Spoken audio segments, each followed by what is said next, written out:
Okay, well, let's talk about the front lines. First off, when we take a look down here, you can see that Russian forces have pushed in Bahkmut and basically are imminently capturing, have an imminent capture of the city. There's this small holdout right here in the corner outside of Ivansky, but that's really it. Now, this is what's sort of interesting to me. I understand that Russia is surging and they really want to be able to plant a flag and say they've captured Bahkmut. It's important for propaganda purposes. Functionally, the city of Bahkmut has been controlled by the Russians for several weeks. But here's the thing. If you notice that one of the problems, as we've talked about, if you look to the south here, you can see exactly what I'm going to illustrate, right?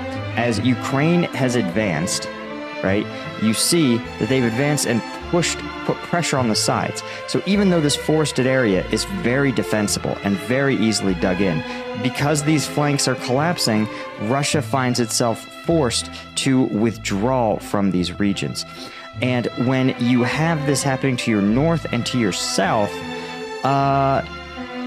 Russia is surging forward, sure, but they have to know they're going to be forced to retreat unless their flanks can be stabilized very quickly, which, to be clear, does not appear to be happening.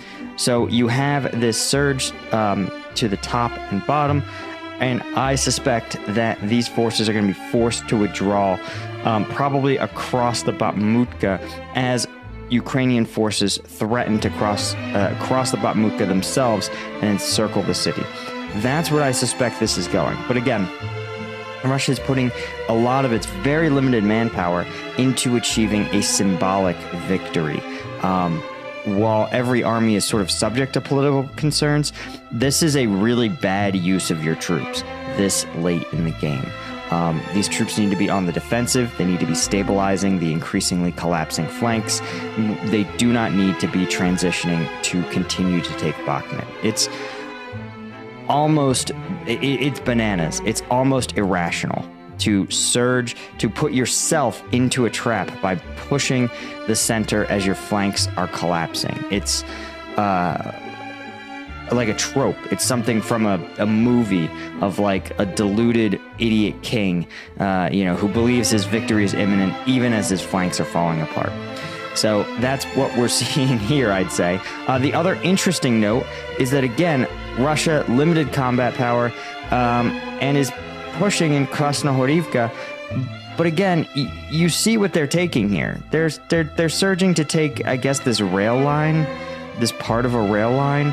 It's just very low value stuff.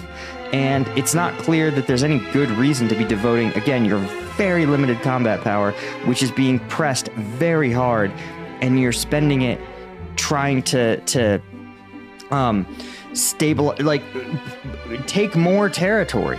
It doesn't make any sense at all. But now, what I also want to point out is that the Russian Ministry of Defense has acknowledged what we have talked about yesterday.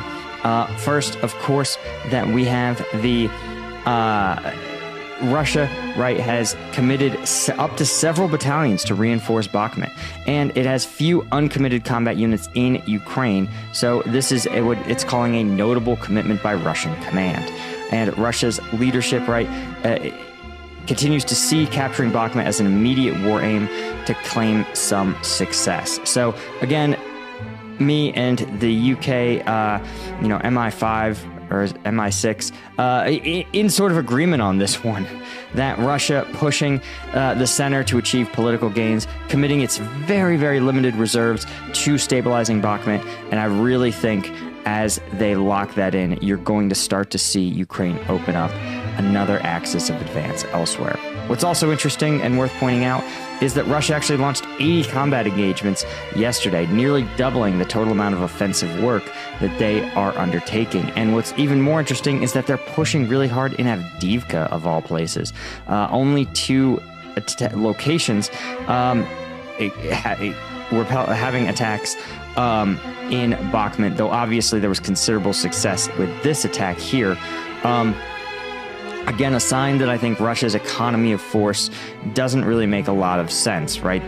Why they have forces committed to this significant offensive effort outside of Donetsk, even as they struggle to stabilize their lines in Bahkmut, just doesn't make any sense to me.